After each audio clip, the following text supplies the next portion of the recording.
At least 300 TSA agents have quit their jobs as the partial government shutdown stretches into its fourth week. Transportation Secretary Sean Duffy made the announcement today. He also said the number of TSA agent call-outs have doubled from what they were before the shutdown.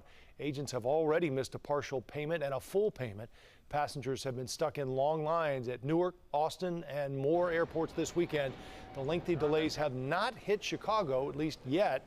The president for the union representing Illinois TSA workers said Chicago could be affected soon with spring break nearing. I do believe we will see an impact on the Chicagoland area starting next week. Speaking to our members, they are totally out of resources. Funding for the Department of Homeland Security lapsed last month during a political standoff between Republicans and Democrats over federal immigration enforcement. And I want to say this too, because this next video I'm playing has to do exactly with that. This guy, he was saying he doesn't want to be used as a political pawn because they can't get their shit together. You know what I'm saying? So these people suffer. They're like, okay, we don't get what we want. We shutting down the government, at least partially, and we're going to stop all transportation when it comes to the airs. And we ain't going to pay nobody that's in the government. Yeah, that's what we're going to do. You can't do that. You're holding these people's lives for ransom. And I just think it's unfair. It's not fair. This guy even says it. Check this video out. You may have somebody who's a dedicated profiteer.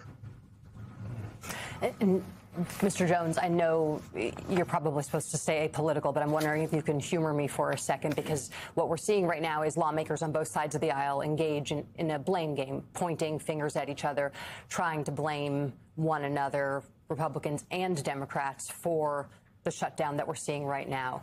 In your opinion, which party is to blame for what we're seeing? Who is at fault here? And in your conversations with other TSA workers, who are they blaming? Actually, the funny part about that question is they actually don't blame any party. The funny thing that I've heard from my coworkers, they're just sick and tired of being pawns for each party, because each party has used the federal workers to their benefit, whether this shutdown or the previous shutdown. It doesn't matter. We're tired of being the pawns on the chessboard. And I think that that's the message that the majority of TSA officers would convey to Congress. Say, look, it's not the Democrats, Republicans, or independents. It's simple as that. Stop using them as pawns, because these are real people. These people fall behind their bills every time you stop them. And then what?